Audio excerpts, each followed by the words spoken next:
Sobat Semesta Menghijau, Assalamualaikum warahmatullahi wabarakatuh. Waalaikumsalam warahmatullahi wabarakatuh. Selamat berjumpa kembali di podcast kami episode hari ini. Ya, hari ini kami kedatangan tamu istimewa dan di tempat yang istimewa. Kita bertamu, Pak. Ya, kita bertamu, tapi mengundang tamu ya. Kita di sini sudah ada tamunya dari Sanggau ya. Sanggau. Pak. Tapi di mana ini kita tempatnya dulu, Pak? Kita di Hotel Alimur Kuburaya Pontianak ya, Kalimantan Barat. Ya, kita lagi ada acara dengan BPSKL Kalimantan ya. Jadi kita sempatkan untuk podcast ini ya. Ya, menggali ilmu dari orang-orang di lapangan. Iya, betul. Ya.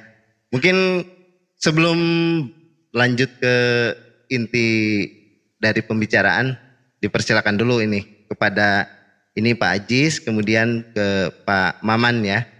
Dipersilakan untuk memperkenalkan diri dulu selengkapnya. Silakan. Baik, terima kasih untuk kawan-kawan. Nama saya Henry Ajis. Saya berasal dari Kota Cianjur, tapi terdampar saya di Kalimantan. Terdampar ya? Iya, terdampar di Kalimantan. Iya. Saya masuk Kalimantan tahun 90 dan sampai sekarang. Oke. Saya di Sanggau, Pak. Oke. Saya baru istri 1, anak baru 3. Alhamdulillah. Terima kasih. Alhamdulillah 3 ya. Ya. Silakan Pak Maman untuk memperkenalkan diri. Terima kasih Pak Olik, Pak Jenal. Perkenalkan, nama saya Adi Abdurrahman, biasa dipanggil Maman. Oh iya. Asal kebetulan memang putra daerah Sanggau, Pak. Oh, Putra daerah. Putra daerah Sanggau, domisilinya juga di Sanggau, aktivitas sehari-hari juga di Sanggau. Istri dari Sanggau juga? Dari Pontianak, Pak. Oh, Istri Pontianak. kebetulan dari Pontianak dan sudah saya boyong ke Sanggau. Sanggau. Iya. Anak, putra? Putri? Anak baru 1, Pak. Baru satu. Alhamdulillah. Iya. Ya. Jadi sahabat Semesta Menghijau, jadi beliau ini koordinator pendamping perhutanan sosial ya. Betul, Pak. Pendamping perhutanan sosial. Beliau koordinatornya di Kabupaten Sanggau ya. Iya, Mungkin cerita lebih ini deh. Atau apa namanya? Detail kali ya. Lebih detail. Kaitan dengan koordinator itu Iya. seperti apa sih gitu. Kegiatan koordinator, kegiatan sehari-hari juga Iya. apa Pak Maman, mungkin Pak Maman dulu. Makasih Pak Olik ya. Jadi kebetulan Pak awal Januari kemarin tahun 2023 kebetulan saya dipercaya Pak ya pada saat rekrutmen kemarin, pada saat rekrutmen program FP5 Pak ya. FP5 apa itu? FP5 program Polres program Pak. Polres Kebetulan program. itu adalah kerjasama antara Jerman dan Indonesia. Oh iya, kerjasama pemerintah Jerman Iya, dan Indonesia betul, ya. betul Pak Olik. Jadi kebetulan saya lolos di koordinatornya di Sanggau Timur, Pak. Sanggau Timur, KPH Sanggau Timur. Kebetulan dampingan kita ada 14 KPS, Pak. Ada 14 14 KPS. Perhutanan sosial yang ada di Kabupaten Sanggau. Iya. Sanggau Timur. Kalau Pak Aziz? Kalau Pak Ajis? Kalau saya sama juga apa istilahnya beranjak dari mana? Sama waktu itu di bulan Januari 2023 ya, masuk di program FP5 atau dikenal kita PS, pendampingan PS. Saya juga jadi koordinator kebetulan, tapi saya dapat koordinator di KPA Sanggau Barat, Pak. Sanggau Barat, kebetulan Sanggau Barat masih sedikit, masih hanya 3 KPS yang kami dampingi, tapi kami juga membantu untuk KPA Sanggau Timur, 3 KPS yang saya dampingi juga, jadi totalnya ada 6 sekarang KPS 6 ya? yang saya dampingi, Pak. Jadi kalau yang tadi berarti sempat dibagi 2 ya, untuk yang Sanggau Timur ya. Nah Pak Aziz, dulu kok bisa gitu jadi koordinator pendamping, itu jalannya gimana tuh? Ya, kebetulan saya di pemberdayaan Pak, lumayan lah istilahnya saya berbutik pemberdayaan karena saya mulai dari tahun 94 terus masuk di 98 saya di pemberdayaan kehutanan juga, namanya itu GPS Pak, jaringan jaring pengaman sosial waktu jaringan itu. pengaman sosial. Ya, Yang saya terkait ikut dengan juga. sektor kehutanan. Ya, sektor kehutanan. Terus lepas itu saya juga pernah di program P2 DTK Pak. Di program P2 DTK, tapi sebelum itu ada program P2KP, sama-sama pemberdayaan. Dan itu masuk juga di terakhir di Pamsimas, pemberdayaan juga yang terakhir, sekarang masuk lagi di kehutanan. Saya kayak reuni lagi Pak. Jadi dengan Pak Maman juga. ya sama dengan Pak Maman. Dulu udah kami tinggalkan karena saya dari kehutanan pemberdayaan kehutanan masuk ke pemberdayaan PU, masuk lagi ke pemberdayaan kehutanan gitu Pak. Ada kayaknya kayak reuni lah masuk. Kebetulan saya pas daftar jadi koordinator karena mungkin pengalaman saya dilihat pernah dari kegiatan kehutanan, jadi alhamdulillah saya dapat dari koordinator di program ini Pak gitu. Ini menarik Pak. Ya. Beliau ini sudah lama jadi pendamping pemberdayaan di kehutanan. Ya. Kayaknya perlu dikulik nih. Ya. Sebenarnya latar belakangnya dari mana ini? Ya. Sehingga bisa mendampingi berbagai macam pendampingan ini. gitu. Ya. Nah, Kalau cerita sekolahnya gimana? Sekolah pendidikan apa itu Pak? Ya, baik Pak. Sebetulnya saya latar belakang sih ekonomi Pak. Oh, ekonomi. Ekonomi. Ya. Oke. Tapi karena diawali saya memang waktu itu lulus SMA, saya belum masuk kuliah Pak. Tapi saya coba bekerja untuk ke depan saya bisa kuliah, gitu Pak. Jadi masuk di SMA, tapi waktu itu saya ikut di program sama kayak sekarang KP itu namanya dulu SFDP Pak. SFDP sama juga tentang Polres program, tapi yang namanya Social Policy Development Project dulu tuh Pak. Namanya.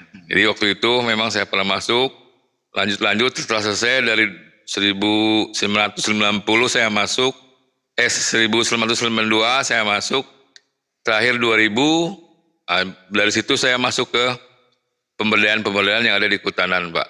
Setelah itu, setelah selesai juga saya masuk karena saya ada pengalaman pemberdayaan, saya masuk ke program yang lainnya kayak di Cipta Karya, di pemerintahan desa, jadi masuk lagi ke pemberdayaan di kehutanan Pak. Memang agak misalnya loncat-loncat, tapi basic saya karena pernah pemberdayaan, jadi masih dipakai sama istilahnya instansi lain yang punya program pemberdayaan Pak. Luar biasa. Ya luar biasa. Sebelum kita ini lebih lanjut ya, perjelas lebih lanjut terkait pengalaman. Mungkin Pak Maman dulu mungkin beda nih ceritanya. Beda ceritanya kenapa sampai di FP5 ini. Sebenarnya sih saya dengan Pak Ajis kurang lebih Pak. Tapi memang kebetulan saya basicnya kan memang di pendidikannya di sosial Pak ya. Oh sosial. Ilmu sosial Pak ya. Ilmu sosial. Kebetulan saya kuliah dulu di Sospol Pak. Oh sosial politik ya. Jurusan sosiologi. Oh jurusan sosiologi. Sosiologi, jadi mungkin dari sisi ilmu mungkin lebih banyak ke belajar interaksi sosial Pak ya. Komunikasi. Jadi basic itulah. Kalau basic pekerjaan mungkin kami berawal mungkin sama Pak, saya di JPS juga dulu di kehutanan sama Pak Ajis tahun 94 pada saat zaman krisis Pak ya, awal-awal krisis. Tahun 98 itu di jaring pengaman sosial, kebetulan sektornya kehutanan waktu itu kan memang. Kalau enggak salah ada 1 tahun ya Pak Ajis ya. 1 tahun kita di situ di program JPS itu, lanjut juga setelah itu ada program lain seperti P2KP tadi, pengentasan kemiskinan Pak ya. Kemudian di program Pamsimas P2DTK dulu, baru Pamsimas tadi. Kalau Pamsimas itu lebih ke program air minum sanitasi berbasis masyarakat Pak. Oh iya. Jadi intinya memang lebih banyak ke partisipatifnya. Gitu. Iya. Nah ini mulai mungkin Pak kita gali dari Pak Maman dulu aja, biar nggak berpindah mic dulu. Ini pindah-pindah, mohon maaf ya. Mic-nya berbagi, biar pahalanya lebih banyak. Ya oke. Mungkin Pak Maman dari liku-liku pendampingan di berbagai bidang begitu, kan pasti ada pengalaman yang mengesankan gitu ya, pengalaman yang teringat-ingat terus, terkesan, terus membekas juga, dan mudah-mudahan bisa dibagikan ke teman-teman lain yang tip and tricksnya pendampingan itu yang baik seperti apa begitu, yang sudah dialami oleh Pak Maman. Karena memang Pak ya, kalau kita di pemberdayaan ini kan kita banyak berinteraksinya dengan masyarakat Pak ya. Betul. Jadi memang bermacam-macam ragam Pak ya. Betul. Lain daerah, lain kultur, lain bahasa, lain budaya. Betul. Nah, disitulah seninya Pak ya. Kita berinteraksi dengan masyarakat itu. Jadi memang yang nama masyarakat itu kan sebenarnya pada saat pada dasarnya open Pak ya. Akan menerima siapa saja yang niat baik lah, dalam artian karena dimanapun juga masyarakat itu tetap akan positif tanggapannya terhadap kita sebagai pendatang Pak ya.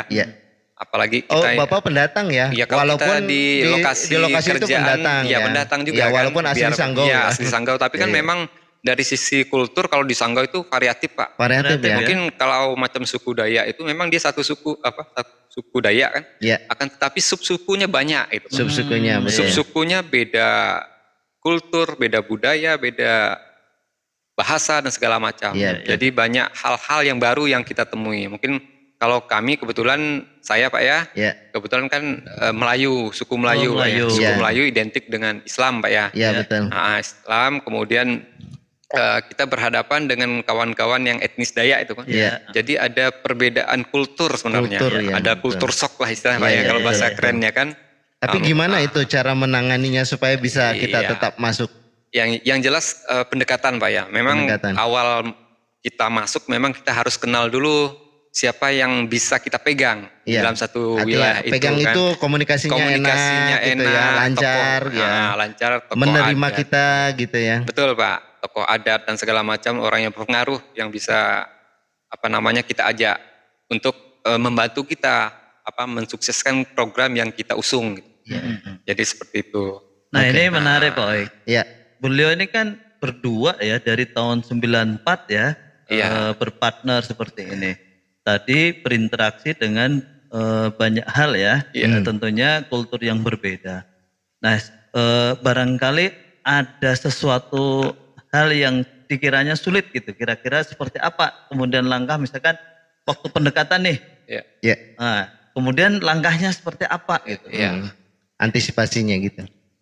Yang jelas, yang pertama yang kita harus pahami kan budaya Pak ya. Budaya. Nah, karena memang di suku Dayak itu adatnya itu cukup kuat Pak ya. Ada hal-hal pantangan Pak ya. Pantangan-pantangan yang memang kita tidak boleh langgar. Jadi memang kita perlu gali dulu sebelum kita masuk, kita menjual program kita. Kita harus komunikasi dulu sama tokoh yang ada di situ. Apa sih Pak yang tidak boleh dilakukan di kampung itu, jangan sampai kita langgar nanti lalu pula kita yang seharusnya kita memberi contoh ke masyarakat nanti lalu kita yang memberi contoh yang baik terhadap masyarakatnya. Berjalan waktu kita interaksi bermalam dan segala macam, interaksi sama mereka, apa kegiatan mereka kita ikut. Nginap Pak, nginap. Dan kebetulan di Bapak banyak hutan adat ya ini perhutanan sosialnya. Iya kebetulan Pak, kebetulan masyarakat adat itu kan variasi Pak ya. Ada kebetulan saya kalau untuk program PS ini ada 2 Pak, lokasi hutan adatnya di Mayau dan Sami. Jadi memang kita perlu pendekatan ke mereka, tokoh adatnya, desanya, agar program kita ini bisa diterima. Nah itu mungkin Pak Aziz punya pengalaman yang berbeda nih. Menarik juga nih kayaknya. Pak. Ini saya memang berawal dari memang kita pemberdayaan ini Pak. Awalnya kita memang yang dikatakan oleh Pak Maman memang betul, kita harus istilahnya pendekatan ke tokoh-tokoh dulu di masyarakat gitu. Jadi kita tidak akan langsung ke masyarakat. Kita juga harus saun dulu kata orang Pak. Jadi pernah juga saya ada juga waktu sebagai atasan saya koordinator kan, dulu sebagai masih pendamping di Tapak Pak. Itu dia berkata, ada kerja tidak ada kerja kau harus di kampung katanya. Saya bilang kenapa Pak, kan kalau kita sudah selesai ngomong kan sudah tinggal aja. Nah, kalau di pemberdayaan tidak bisa gitu katanya, karena apapun yang dilaksanakan oleh masyarakat kita harus lihat istilahnya kegiatannya masing-masing. Walaupun kegiatan kita yang pokok selesai, tapi apa istilahnya kegiatan masyarakat kita harus dalami supaya kita dikenal oleh masyarakat, Pak. Jadi intinya kita harus tinggal di masyarakat, di grassroots atau di bawah itu supaya kita mengenal lebih dekat lagi ke masyarakat. Ini Pak Aziz ini Cianjur tapi sudah hilang nih Sundanya. Bahasanya udah medok Melayu. Terus saya juga pernah ada pengalaman nih Pak ya. Jadi dulu pernah ada program kan tentang air bersih juga Pak. Jadi emang cukup sulit untuk menjelaskan ke masyarakat karena masyarakat masih beranggapan bahwa air ini air Tuhan Pak. Katanya. Jadi ini kata masyarakat, kenapa air Tuhan harus bayar Pak?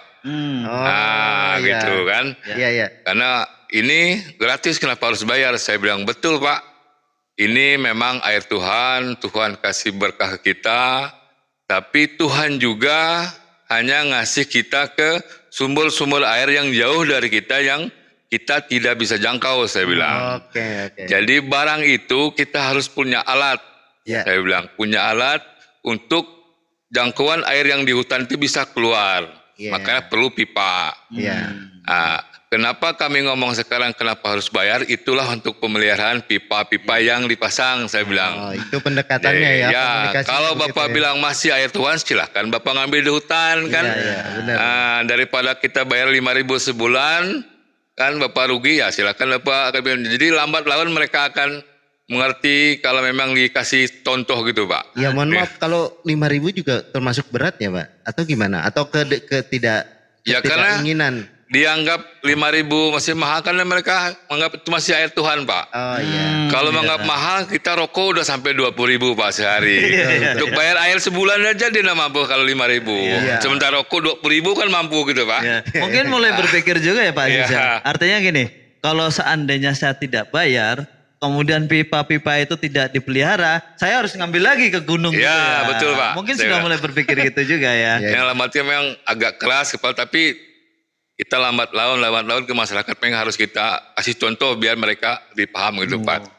Memang orang lapangan ini luar biasa banyak akal. Betul. Tapi ini mungkin setelah cerita yang tadi, hambatan-hambatan dan ininya belum di ini ya, sebagian masih belum terinci gitu. Hambatan-hambatan yang dihadapi. Waktu interaksi itu kira-kira apa gitu, maksudnya yang jadi ganjel kok nggak bisa ketemu nih kira-kira.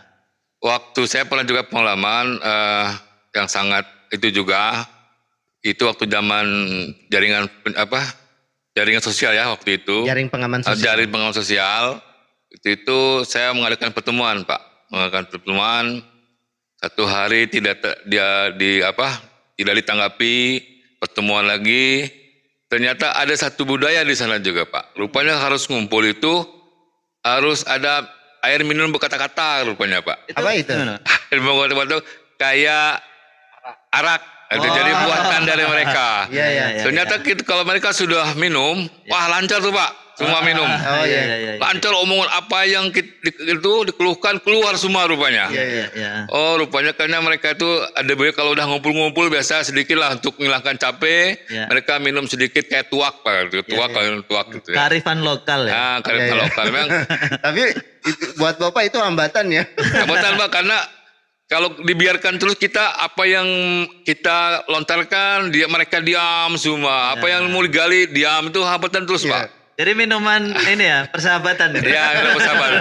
Tapi ada lokasi juga, ada tempat-tempat sendiri. Tidak semuanya. Tidak semua itu. Nah itu mungkin ada sedikit lah, mungkin lokasi sini harus gini, mungkin lain lagi yang sebelah sana gitu. Tapi kalau kita tidak bisa masuk itu adalah jadi hambatan kita. Apa yang mau digali kita jadi tidak bisa jadi gitu Pak. Gitu. Nah saya ini dengan Pak Maman nih. Ini kan sekarang sudah mulai terjun ya kurang lebih hampir 1 tahun lah di koordinator PS ini ya. Betul Pak. Dari Januari 2023 kita ketemu bulan November ya. November Pak waktu pelatihan. Pelatihan itu pendamping perhutanan sosial. Pendamping pemula perhutanan sosial. Nah saya penasaran nih. Ini kan sudah hampir 1 tahun. Betul. Nah kira-kira kan nggak gampang ya berinteraksi dengan masyarakat, dengan banyak kepala tokoh masyarakat, belum orang-orang yang artinya yang ada di di desa sekitar kawasan hutan. Nah, kendalanya apa Pak yang selama ya kurang lebih hampir 1 tahun ini? Teman-teman yang di lapangan lah kan ada di bawah dampingannya juga ada gitu. Betul Pak. Yang jelas sebenarnya kita udah terbantu Pak ya, di lapangan itu ada kawan-kawan pendamping Pak, yang ujung tombak kita di lapangan. Yang jelas kita memperkuat Pak ya teman-teman, posisi teman-teman, dan membantu komunikasi teman-teman dengan masyarakat Pak ya. Memang hambatan kita awal memang di program ini memang faktor budaya tadi Pak ya.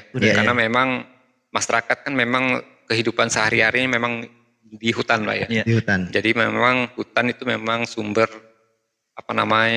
mata pencarian masyarakat ya. Tidak ada hal lain yang bisa menambah ekonomi mereka Pak ya. Maka memang mereka hidupnya di hutan gitu. Jadi jual kayu dan segala macam ya, kayu tebang. Itu awalnya. Kemudian pada saat awal kita masuk Pak, ada proses namanya padiatapa Pak ya. Oh, padiatapa. Padiatapa itu kan padiatapa mungkin sebagian sobat semesta belum mengetahui apa itu. Jadi semacam kesepakatan masyarakat Pak, menerima program itu kan. Jadi membangun kesepakatan, penerimaan program gitu ya. Jadi awalnya ada satu kelompok Pak, kelompok KPS, kelompok masyarakat yang menolak sebenarnya awalnya. Jadi memang waktu itu kita gencarkan pendekatan dulu Pak. Kita pendekatan ke tokoh-tokoh adatnya, tokoh desanya untuk meyakinkan mereka. Pertemuan kita kalau siang memang agak susah Pak ya. Agak susah mengumpulkan masyarakat dengan kesibukan masyarakat waktu siang kan. Jadi memang dari segi waktu juga karena memang masyarakat Dayak ini kan mereka kalau siang itu manfaatkan ke ladang ke ladang sama hutan, ke ladang ke hutan, jadi malam baru kita bisa kumpul. Bicara. Berarti nginap itu ya? Nginap Pak, nginap. Jadi malam itu kita kumpul, kita beri penjelasan tentang apa sih tujuan program itu. Tapi setelah kita pendekatan dulu, ibaratnya kalau di kampung itu pasti ada yang dikatakan kalau bahasa kami itu kepala anginnya Pak. Oh, kepala angin. Kepala angin itu semacam ketua orang adat yang suka protes saja terus Pak. Protes. Sebenarnya kalau yang protes itu justru tajam ya ininya. Tajam. Maksudnya artinya ini sebenarnya program apa, tujuannya apa gitu. Rasa ingin tahunya kuat gitu Pak. Itu justru sebenarnya menguatkan teman-teman pendamping ya. Jadi memang orang-orang itu dulu kita jelaskan. Paling minimal dia paham dulu, dia enggak ganggu dulu gitu. Masalah dia terlibat atau tidak itu nanti soal belakang Pak ya. Betul. Tapi paling tidak dia paham dulu bahwa maksud kita tuh apa sih. Nah, kita dekati tokoh adatnya juga.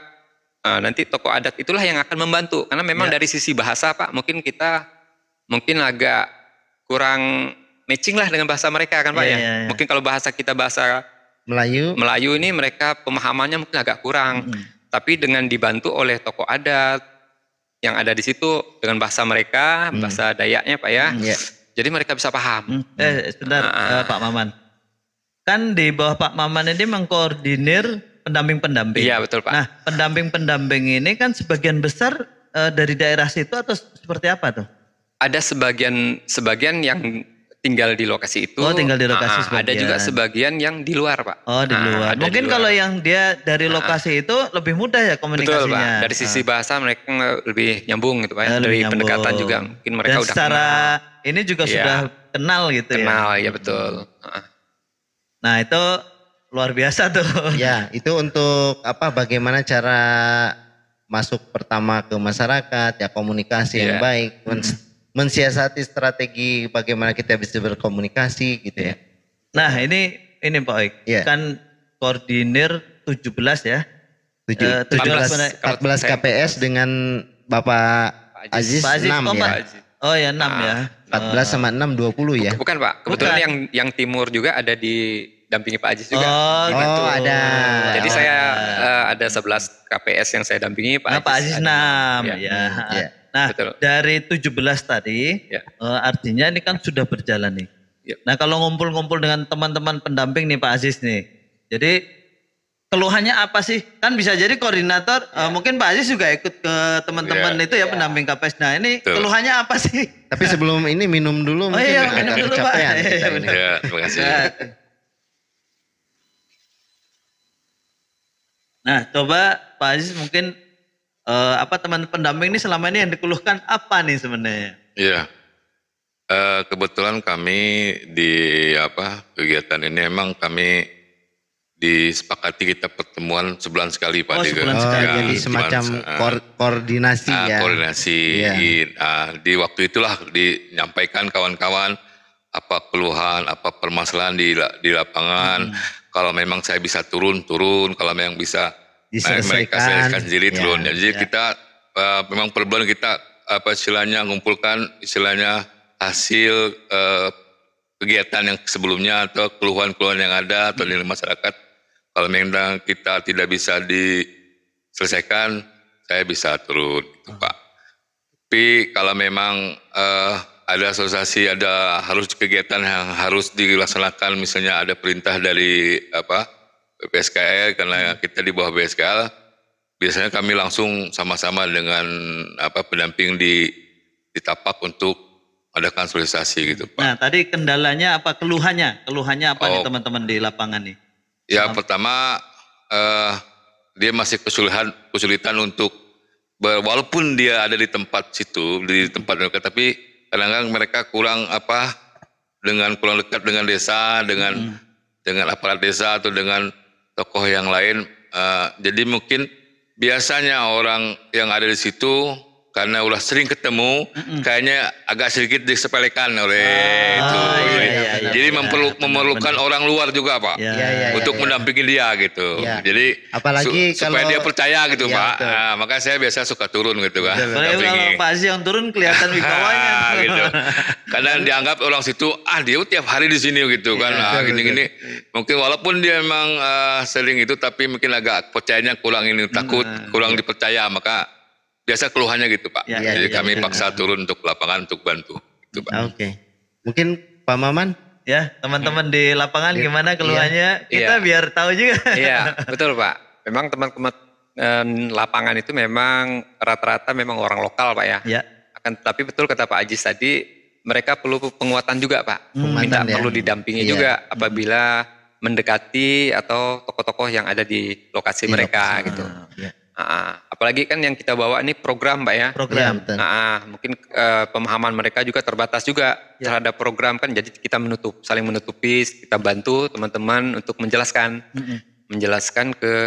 terutama ke tokoh-tokohnya Pak, karena memang kunci kita kan di tokoh. Nah ini Pak Maman, kan tadi ya banyak keluhan pendekatan seperti apa. Nah sepanjang dari bulan Januari sampai sekarang itu, apakah ada itu penguatan untuk teman-teman pendamping kaitan dengan model pendekatan masyarakatnya seperti apa? Apakah ada pelatihan atau hanya sharing, itu ada nggak? Sudah pernah belum? Dari program ada Pak. Dari program ada. Semacam pelatihan atau hanya diskusi ngumpul gitu? Coaching, semacam coaching gitu. Coaching. Itu lebih bagus. Coaching terhadap teknik-teknik pendekatan sosial itu.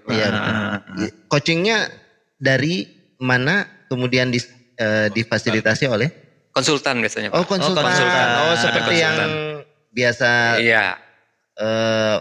dengan Pak siapa? Pak Sulaiman biasa. Pak Sulaiman dari konsultan yang biasa bantu. Pak Oik, saya ini agak penasaran juga. Beliau berdua ini pemberdayaan, kemudian terjun di tengah-tengah masyarakat, bidangnya kehutanan. Nah, dari sisi kehutanannya seperti apa itu Pak untuk memperkuat? Nah ini saya ngomong hutan tapi saya sebenarnya nggak punya ilmunya nih. Gimana tuh Pak Mohon? Betul Pak, memang secara basic memang kita bukan teknik kehutanan Pak ya. Kan tetapi memang itu kan bisa dipelajari Pak ya. Iya betul. Hal-hal teknis itu bisa kita pelajari. Cuma memang kita perlu ini kan pemberdayaannya Pak. Gimana mindset tadi, merubah mindset masyarakat tadi kan terhadap hutan tadi. Supaya mau menerima misalnya yang teknis-teknis itu input teknologi semua ya. Kalau misalnya dengan pendampingan yang bagus itu bisa mereka terima. Nah, kalau pelatihan teknis kehutanannya sudah berapa kali?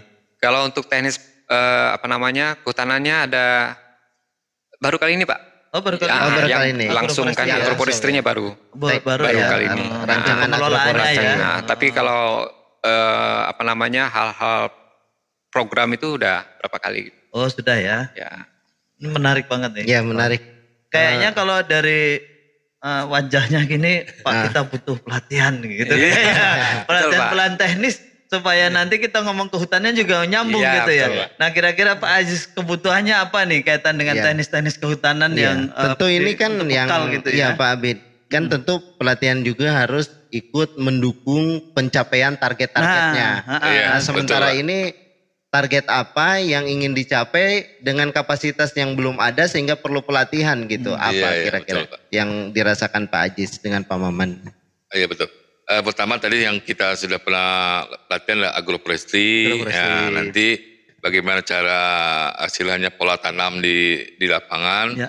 Terus ada lagi memang kita harus melakukan penguatan kelembagaan, Pak. Pelatihan penguatan kelembagaan. Selain itu juga kita perlu juga karena masalah ini karena di hutan. Karena walaupun saya basicnya bukan orang hutanan, tapi saya juga mungkin perlu tentang pelatihan vegetatif, Pak. Vegetatif. Ya, kan pasti itu masih untuk pengembangan hutan. Bibit gitu. Tanaman hutan secara vegetatif. Mungkin kalau nggak vegetatif juga teknik-teknik persemaian, menanam juga, yang tepat itu juga butuh kayaknya Pak Aziz ya. Betul Pak, betul. Kalau persemaian udah ada. Sudah ada. Yang secara kapasitas itu anggota kelompok sudah bisa gitu membibitkan tanaman hutan. Kalau untuk sementara saya lihat di lapangan karena pernah mencoba membibitkan hasil buah-buahan kayak durian. Saya lihat sih ada, tapi belum begitu istilahnya. Belum termanage dengan baik gitu. Belum ada hasilnya bagaimana cara yang benar gitu. Dia hanya lancap-lancap gitu, ngisi-ngisi gitu. Jadi bagaimana kedepannya supaya itu tumbuh lebih bagus gitu. Nah ini baik, sepertinya menarik nih. Jadi kalau di persemaian Pak Aziz, Pak Maman, jadi kita itu sebenarnya bukan saat di persemaian saja, mulai dari pengumpulan benih, pengunduhan, sampai kemudian packing dari hutan mau disemaikan, nanti sampai disemaikan seperti apa. Di persemaian itu ada treatment-treatmentnya. Betul. Iya betul. Sampai dia jadi bibit, bibitnya harus diapakan. Gitu. Terus bibit kapan dia harus ditanam. Betul. Itu kan bibit siap tanam itu seperti apa sih? Gitu ya. Mungkin secara alami sih begitu biji jatuh tumbuh saja. Cuman kan kita pengennya itu ngelola gimana supaya itu supaya tingkat kehidupannya, SR-nya, survival rate-nya pada saat bibit itu ditanam di lapangan bisa mencapai mendekati 100%. 100%. Gitu. Ya, selain dia survive juga keberhasilannya kan bisa terukur. Gitu. Nah, mungkin Pak Aziz sebenarnya sudah ada lintasan pikiran apa nih? Iya betul sekali Pak. Tadi kita karena basic bukan kehutanan yang tadi Bapak sebutkan itu sangat perlu sekali. Sangat perlu ya. Nah, itu selama ini belum Pak, belum paham gitu. Sama juga dengan pendamping di lapangan juga rata-rata basic mereka paling hanya 1 orang, kalau saya 2 orang, yang lainnya SMA sama istilahnya pendidikan yang lain Pak itu. Mungkin kalau misalkan sudah ada pun gitu ya pembibitan masih ini ya pengalaman ya secara alamiah saja. Secara gitu. Betul. Nih teman-teman nih, ini luar biasa ya apa yang disampaikan oleh Pak Maman dengan Pak Aziz ini. Barangkali nanti dari Balai Perhutanan Sosial Kalimantan atau Balai Perbenihan Tanaman Hutan bisa membantu fasilitasi untuk kegiatan peningkatan kapasitas ini ya. Kalau kita sebenarnya siap saja ya Pak. Kalau kita memang pekerjaannya memfasilitasi bidang untuk peningkatan kapasitas pembuatan bibit tanaman hutan persemaian gitu. Nah tadi kan di wilayah dampingan itu secara kawasan kan di bawah KPH ya. Iya betul. Nah pengen tahu nih sebenarnya interaksinya seperti apa nih, koordinasinya nih teman-teman pendamping, koordinator dengan KPH. Nah, gimana? Sama tadi Pak, karena kita ada pertemuan sebulan sekali itu kita memang melibatkan KPH Pak. Jadi kita selain pendamping kita kumpulkan KPH juga kita sama-sama dengan KPH.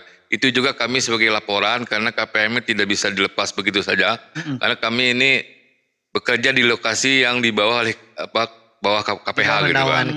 Bawah naungan KPH. Jadi tiap bulan kami ketemu, koordinasi, menyampaikan kegiatan yang sudah dilaksanakan, progres, dan masukan-masukan dari KPH gitu Pak. Nah kalau di Sanggau Timur gimana Pak Maman? Kalau di Sanggau Timur kebetulan Pak, kita ngantornya di KPH. Oh KPH gitu, jadi campnya, base campnya di KPH ya?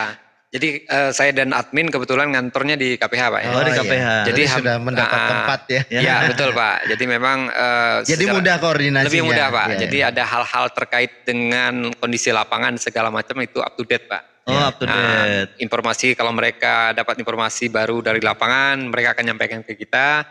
Pun kita dapat informasi di lapangan, terutama kemarin kan masalah hutan, kebakaran hutan kemarin kan. Nah, jadi mereka pun dapat informasi dari kita juga tentang kondisi-kondisi yang terjadi di lapangan. Oh, di Tapak ya. Jadi saling mendukung Pak.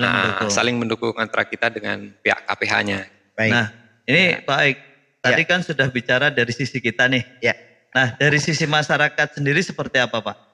Maksudnya ya sepanjang kurang lebih ini kira-kira masih ada nggak? Kalau dulu ya kebetulan saya juga sering di lapangan berinteraksi dengan masyarakat. Ini program nanti paling kalau sudah selesai anggaran juga selesai. Nah itu seperti apa tuh pandangan masyarakat tuh?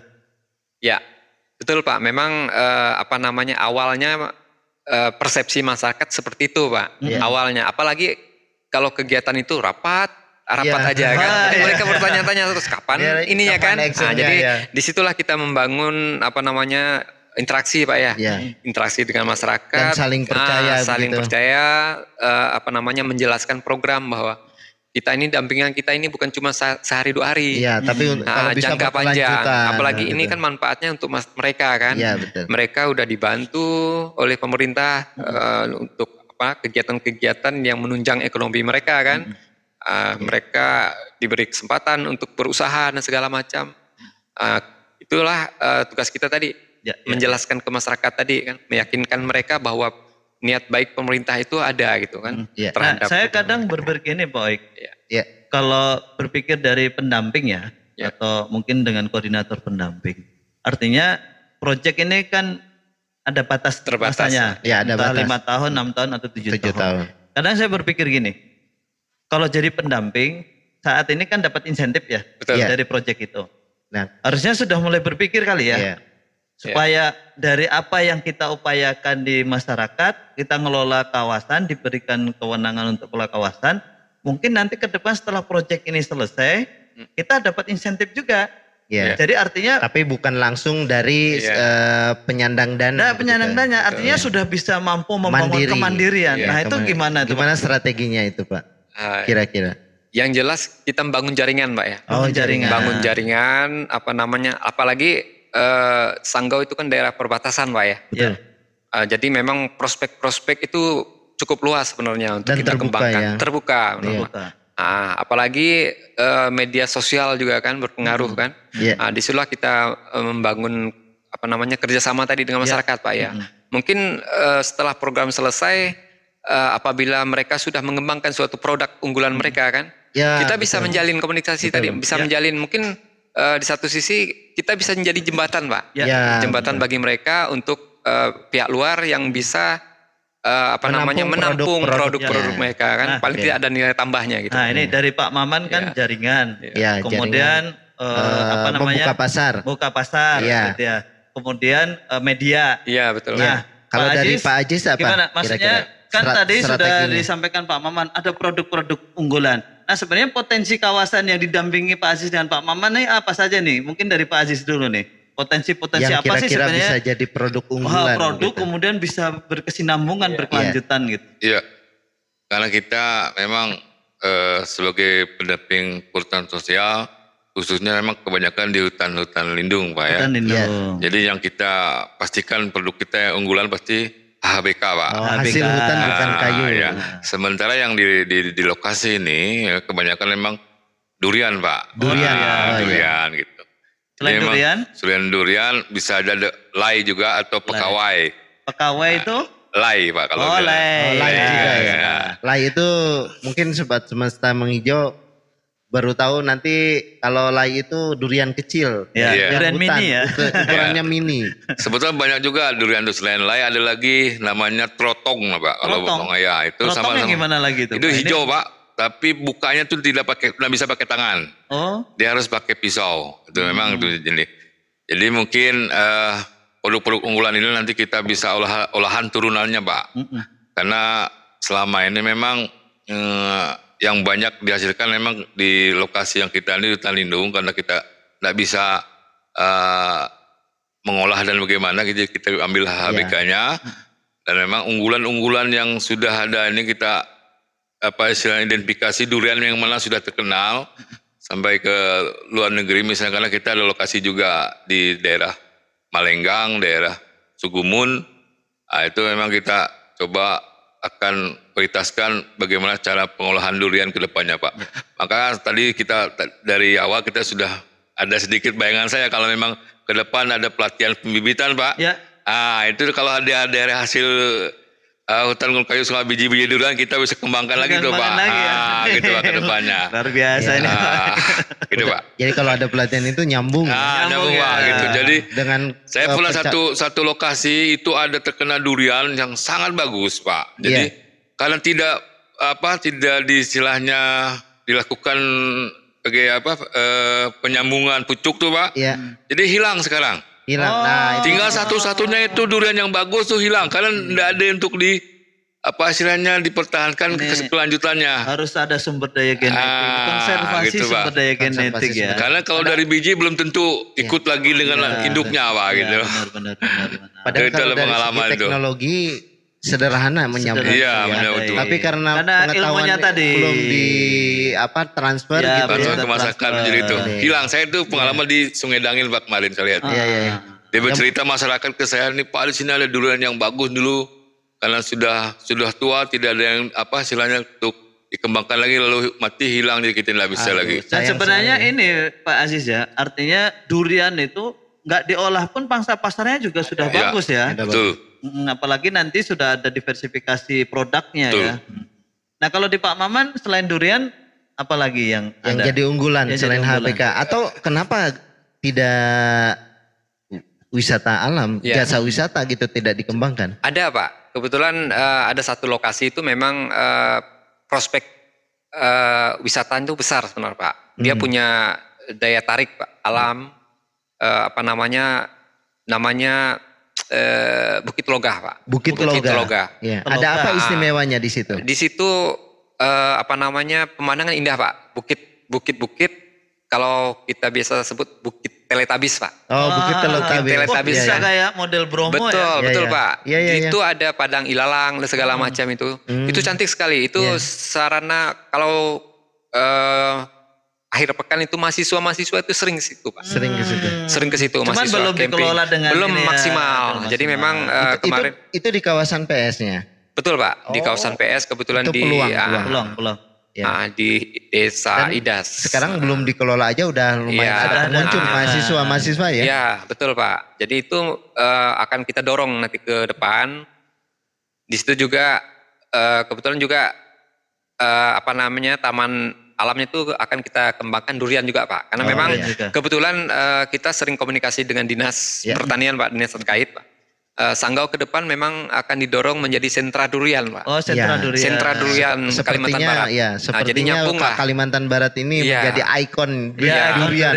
Nah, selain durian ada juga. Sebenarnya ada juga ya. Sebenarnya ada seperti jengkol dan segala macam itu. Jengkol juga produksinya banyak ya? Banyak, sebenarnya banyak. Cuma memang kita lemahnya di pengolahan, Pak ya.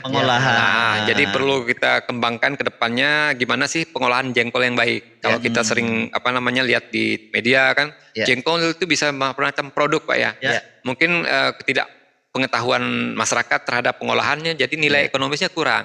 Itulah yang akan kita dorong nanti. Gimana sih pengolahan jengkol yang baik sehingga mendapat ada nilai tambah terhadap masyarakat sendiri. Gitu. Kalau di Jawa sering ada kerupuk jengkol. Betul, Pak, enak tuh, Pak. Itu yang paling sederhana ya, sederhana ya.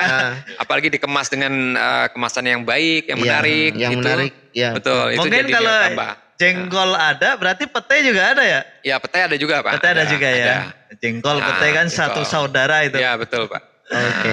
Nah, saya tadi kalau wisata barangkali mungkin ke depan bisa ini ya terintegrasi misalkan dengan dinas pendidikan, anak-anak kegiatan pariwisata atau jadi wisata edukasi gitu ya. Misalnya kalau misalnya kelas SMA, kalau pembelajaran biologi atau pembelajaran yang membutuhkan laboratorium alam itu bisa dijadikan ini bisa kerjasama gitu. Iya, betul. Nggak usah banyak-banyak, mungkin sekian siswa itu mungkin dari awal kan sekarang zamannya siswa media sosialnya tinggi ya, begitu 10 orang mungkin bisa langsung segera nyebar ya. Ya, artinya kita jadikan sebagai spot mereka untuk berekspresi ya, baik misalnya untuk belajar, untuk menikmati keindahan alam. Foto-fotonya menyebar di semua media sosial mereka, itu bagian dari promosi yang potensial gitu Pak. Betul, ya. betul. Nah ini kayaknya sudah lumayan dapat banyak insight informasi. Ya. Nah harapannya apa nih Pak Maman nih dengan ada program FP5, perhutanan sosial, kemudian teman-teman tadi sudah keluhan, sudah mulai perlahan-lahan bisa diantisipasi. Nah harapannya seperti apa nih? Ya harapan kita memang pertama kita berharap memang setelah adanya program ini ada nilai tambahnya Pak terhadap masyarakat, terutama dari sisi ekonomi ya Pak ya. Ada perubahan mindset lah masyarakat terhadap hutan, bahwa hutan itu sebenarnya sumber kehidupan Pak ya. Gimana kita menjaga hutan, hutan juga akan memberi kita. Jadi itulah yang perlu kita dorong, gimana meyakinkan masyarakat bahwa hutan itu akan bermanfaat ke depannya. Terutama oksigen Pak ya, kita bernapas dari oksigen kan. Yang jadi itu yang tidak bisa kita pungkiri. Tidak dihargai ya sekarang betul. itu. Mungkin bisa penyerapan karbon. Betul gitu Pak. Ya. Betul. Oke, kalau dari Pak Ajis sendiri harapannya? Ya, harapan dari masyarakat setelah ada program ini memang tadinya yang kita digali ke masyarakat potensi-potensi apa, ternyata ada salah satunya adalah jasa lingkungan Pak, jasa lingkungan, terus produk HHBK. Jasa lingkungan kan karena belum terekspos nih, jadi mereka masih karena perlu dana untuk kegiatan itu. Mudah-mudahan harapan setelah kegiatan ini yang program FP5, karena salah satu itu memang kita bisa mengembangkan jasa lingkungan di Pulau ini Pak. Salah satunya di daerah kami, di daerah Tae itu masyarakat pengennya ada jogging track mengikuti alam di situ, ada riam, ada apa. Kalau bisa mereka tolong ditata kan ya Pak, ditata ulang ditata lebih baik lagi supaya ini bisa jadi income di masyarakat gitu Pak. Ya. Saya kalau lihat postingannya Pak Maman sudah trek sepeda tuh kayaknya. Selain itu mungkin ada harapan lain? Ya tadi karena hasil HBK ini tentang durian banyak, kadang-kadang kita tidak bisa diolah busuk begitu. Jadi ada juga mereka turunnya bagaimana bisa supaya hasil yang melimpah ini bisa dikelola lagi lebih baik dan jadikan ekonomi ke masyarakat gitu Pak. Ya, mantap nih Sobat Semesta Menghijau. Ini kita luar biasa. Luar biasa ya. Tapi saya ada Pak Abid. Kira-kira harapan dengan mimpi itu beda nggak sih? Kayaknya kalau agak beda ya. Mimpi di luar kesadaran deh. Maksudnya jangkauannya lebih panjang. Nah, mimpinya apa?